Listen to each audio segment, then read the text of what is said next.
전쟁은 잔인했다. 사랑과 평화다. 미련을 남긴 만남. 그 후 나는 한국에 돌아와서 하나님의 복음을 전하는 일에 열중하게 되었고, 그로 인해 수많은 생명들을 하나님께 이끄는 일을 하게 되었다.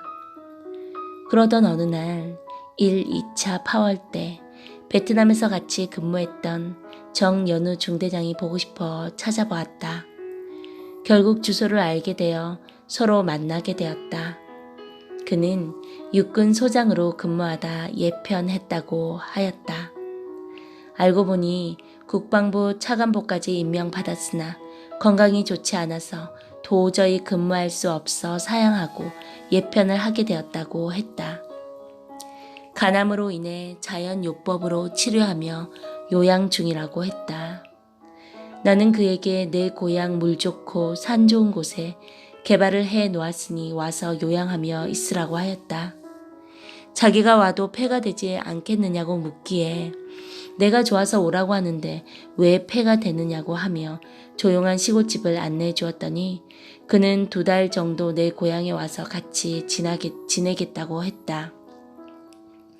정 장군은 예편하고 바로 내 고향 월명동에서 가까운 마을인 목골에 외딴 빈집을 얻었다.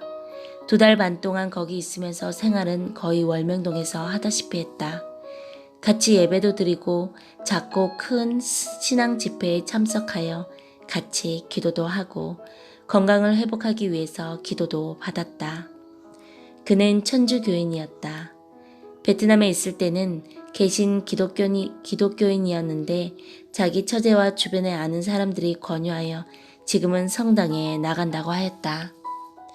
기독교에서는 술도 못 먹고 담배도 못 피우니 술, 담배 먹어가며 하느님을 자유롭게 믿자고 하여 자기도 천주교 성당에 나가게 되었다고 하였다. 결국 술을 안 먹다가 먹게 되니 간이 나빠졌다는 이야기까지 하며 후회를 하였다. 한 번은 수만 명의 내 제자들 앞에 정장군을 소개하길 내가 옛날에 베트남에서 모셨던 중대장인데 육군 소장으로 예편하여 지금은 건강을 위해서 요양하는 중이니 모두 기도 좀 해달라고 하였다. 정장군은 자기 소개를 하고 베트남에서 나의 지휘관 중대관으로 있을 때 나를 보고 느낀 것을 말하며 제자들에게 나를 칭찬하였다. 부하 병사들 가운데 눈에 띄는 사람으로 기억이 된다고 하며 신앙에 미쳤다고 할 정도로 신앙에 성실하여 중대에서 소문이 났었다고 말해주었다. 그리고 내가 파월되어 있을 때는 사람이 죽지 않고 전투에서도 승리하게 되었다는 이야기까지 하여 나를 따르는 수많은 제자들이 듣고 큰 감명을 받고 더욱 은혜를 받았다. 2달 동안 같이 있으면서 옛날에 있었던 이야기를 많이 했다. 특히 내가 재파월되어 그 부대에 가기 전까지 몇 달 동안 작전을 할 때마다 실패하고 많은 생명들이 죽었던 일을 이야기하며 그때가 지금도 머리에서 사라지지 않는다고 했다. 내가 재파월되어 3중대에 가기 4개월 전 니노아 작전에 지원 나갔던 3중대에서 전사자가 많았다고 들었는데 몇 명이나 죽었냐고 궁금하여 물으니 너무 많이 죽어서 그때 생각하면 지금도 끔찍하다고 했다. 본인은 아군이 가서는 안 될 위험한 곳이라고 판단했지만 대대장의 지시가 있어서 명령이니 안 갈 수가 없어 그곳으로 들어갔다가 모두 월맹 정규군들에게 당한 것이라고 말했다. 그리고 그 작전뿐 아니라 그즈음 매복 작전과 산악 작전에 나갈 때마다 인원 손실을 보았기에 비참한 광경이 눈에 선하다고 했다.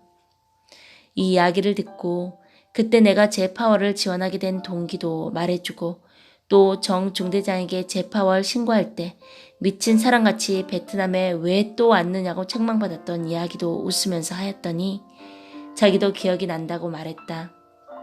하나님이 함께 하시어 뚜이호와 도깨비 6호 작전을 성공적으로 끝내게 한 것을 기억하느냐고 물었더니 한 사람도 죽지 않고 작전에 성공한 것은 지금 생각해도 신기하기만 하다고 했다. 내가 베트남에 다시 간 후부터 중대장이 한국에 돌아올 때까지 우리 중대 전사자가 있었느냐고 물어봤더니 한 명도 없었다고 했다. 도깨비 6호 작전을 비롯하여 큰 작전도 많았는데 이런 기적이 어떻게 일어났을까 하고 그의 생각을 물으니 솔직히 잘 모르겠다고 대답하며 이해가 잘 안 간다고 했다. 내가 이해가 가게 말해주겠다고 하며 하나님이 나와 함께 하심으로 된 일들을 2에서 3일 동안 낱낱이 이야기해 주었다. 나는 이때 중대장이 생각조차 할 수 없는 나만이 알고 있었던 비밀을 털어놓았다. 내가 적들에게 총을 쏘지 않고 그들의 생명을 살려보낸 일들을 이야기해주며 전지전능하신 하나님께서 나와 함께 하시어 그 같은 기적이 일어났던 것이라고 말하였다. 내가 적을 살려준 것은 적의 생명도 사랑할 테니 우리 아군도 꼭 살려달라고 하나님께 조건을 걸고 한 일이었다고 했다. 나는 지금도 정신적으로 육적으로 죽어가는 자들을 위해 하나님의 말씀을 전하고 있으며 이에 수많은 젊은이들이 구름같이 따르고 있다고 말했다. 그랬더니 정장군은 감동을 받고 눈시울을 적시며 자기에게 이 같은 훌륭한 부하가 있었는데도 그때는 몰랐었다고 미안해했다. 그리고 이 사실을 모두 믿는다고 했다. 나의 말을 믿고 같이 기도하면 병도 나을 것이라고 말하며 하나님이 함께 하시면 안 될 것이 있겠느냐고 말했다.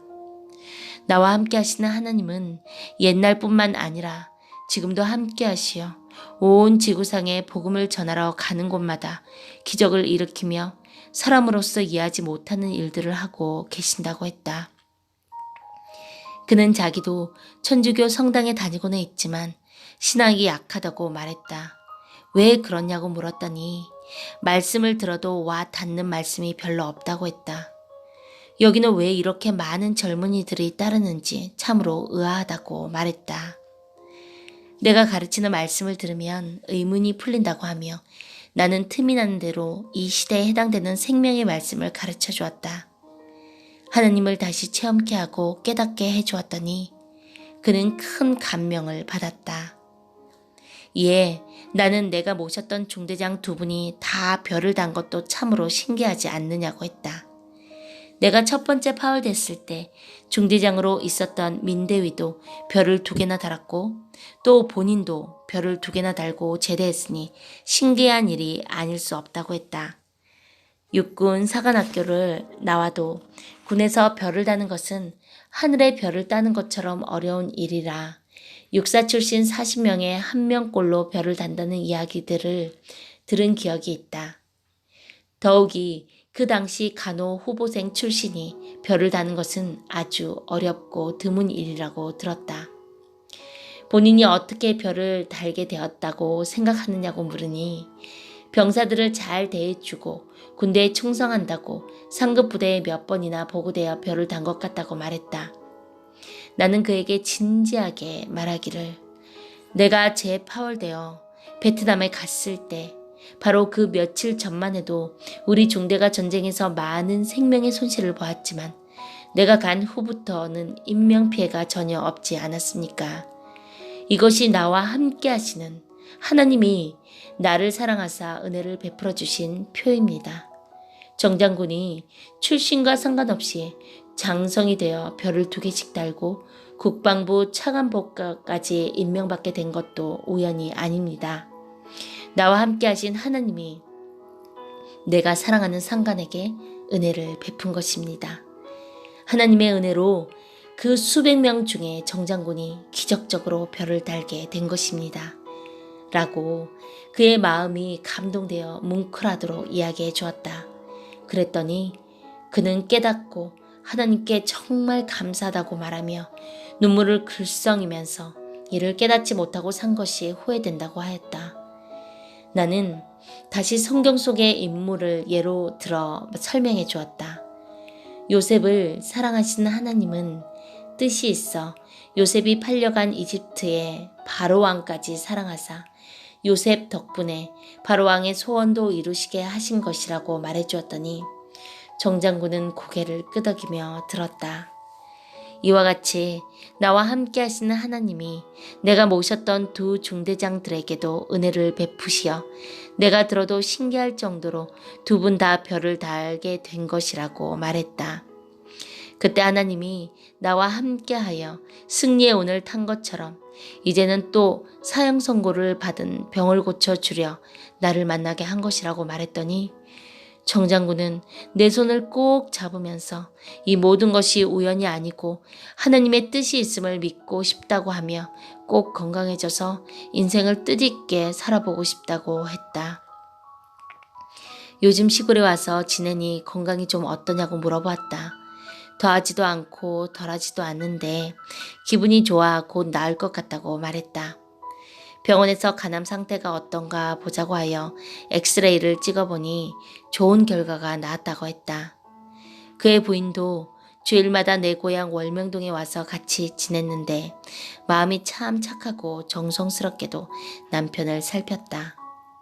나는 한국의 전국 곳곳을 다니며 집회를 해야 되기에 정장군에게 나 없더라도 밥 잘 드시고 기도하며 편히 쉬고 있으라고 하고 전국 순회를 떠나게 되었다. 중대장을 만나고 나니 또 베트남에서 내가 속한 1소대 지휘자였던 장판용 소대장도 만나고 싶어 이리저리 알아보다가 연락처를 알게 되어 서로 만나게 되었다. 그는 대령으로 예편하여 서울에서 비상기획관으로 근무하고 있었다. 잠깐 나와 같이 차를 마시고 이야기를 나눌 시간이 있었다. 나는 베트남 이야기를 하면서 그때 소대를 잘 지휘해서 30년이 넘었지만 잊히지 않는다고 말하며 부담이 없던 소대장으로 아직도 인상에 남아있다고 하였다. 그는 옛날처럼 싱긋 웃으며 난 모두 다 기억이 잘 안 나 라고 말했다. 치열했던 작전 이야기를 잠시 나누면서 모두 꿈 같은 일이었으며 인생의 큰 추억이라고 말했다. 그런데 도깨비 6호 작전 때 내 옆에서 밤새도록 치열한 작전 지휘를 하여 우리 소대원들이 큰 전가를 올리게 했기 때문에 그때 장소대장이 훈장을 꼭 탄 줄 알았는데 결국 못하고 왔다는 것을 이날에서야 알게 되었다. 당시 장교들 사이에 출신 문제로 서로 감정이 좋지 않아 갈등이 있었다고 했다. 장 소대장은 쓴 웃음을 지으며 이젠 다 잊었는데 못하러 말하느냐고 했다. 나는 훈장이고 뭐고 또 하나님의 은혜로 살아왔으니 다행이라고 말하며 우리 고향을 개발해놨으니 언제 한번 놀러 오라고 하였다. 그는 나를 보고 반가워하며 좋아했기에 근무로 바쁘지만 내 고향에 와서 식사나 같이 하면 좋겠다고 하고 돌아왔다. 그 후 얼마 있다가 정장군을 다시 만나게 되었다. 베트남 전쟁 중 미탄 마을에 치열했던 도깨비 6호 대작전을 이야기를 또 꺼내어 꽃을 피웠다. 한창 이야기가 익어가던 중에 장 소대장에 대한 이야기를 하게 되었다. 며칠 전 서울에서 그를 만났다고 하며 소식을 전해주었다. 정장군은 무슨 일이 떠오르는 듯 그 소대장에게 잘 대해주지 못한 것을 미안하게 생각한다며 쓴웃음을 지었다. 무슨 일이 있었느냐고 하니 대답하기 곤란해했다. 30년이 넘었는데 무슨 비밀이 있냐고 다시 물으니 8월 당시 연대 내에서 육사 출신들이 간부 후보생 출신들을 은근히 무시하고 괴롭혔다고 했다. 그러면서 당시 겪었던 상황과 속사정을 꺼내놓았다.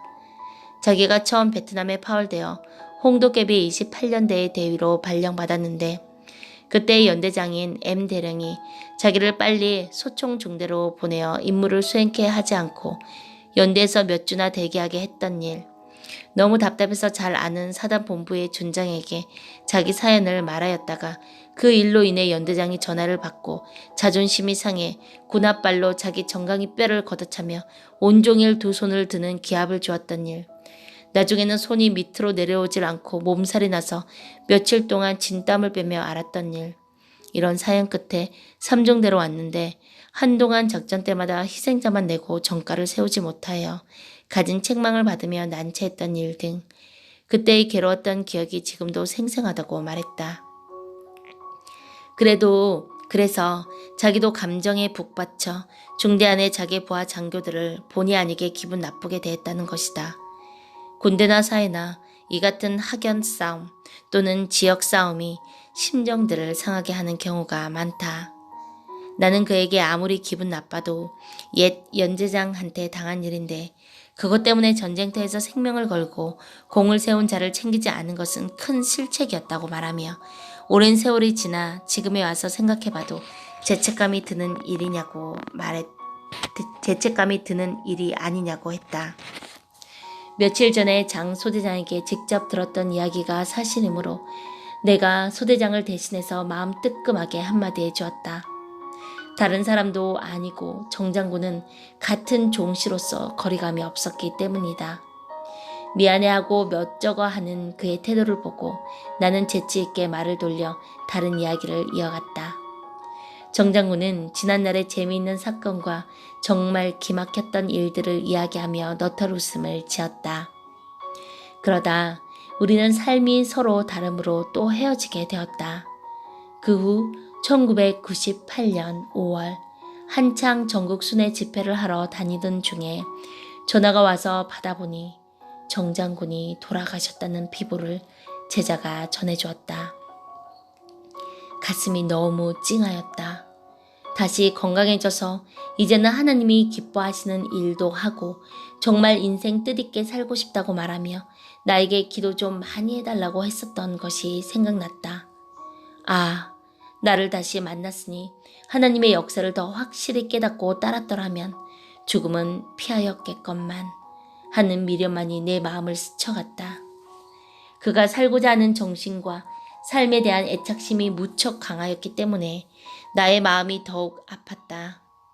그는 죽기 전에 내 제자에게 몇 달 동안 정 총재의 고향 월명동에 가 있게 해주고 30년 전 옛날 중대장이었음에도 불구하고 투병생활 때 너무 사랑을 많이 해주고 신경을 많이 써주어 고마웠다 라고 말하며 이 고마움을 직접 말로 못하고 가니 선배로서 정말 미안하고 고맙다고 꼭 좀 전해달라고 뜨거운 말을 남겼다고 하였다. 그가 건강이 좋아지면 베트남전 당시의 상황들을 좀 더 물으면서 자세히 글을 쓰려고 하였건만 그의 죽음으로 인하여 나의 바람은 수포로 돌아가고 말았다. 아, 이럴 줄 알았으면 만났을 때 다 물어볼 것을. 이제는 기회가 없구나. 누구든 언제 죽을지 또 언제 이별할지 모르니 만났을 때 미련 없이 행하여야 하는구나 하고 안타까워했다. 어느 때는 글을 쓰다가 막혀 영계에 가서라도 그에게 물어보고 싶을 정도로 답답할 때가 한두 번이 아니었다.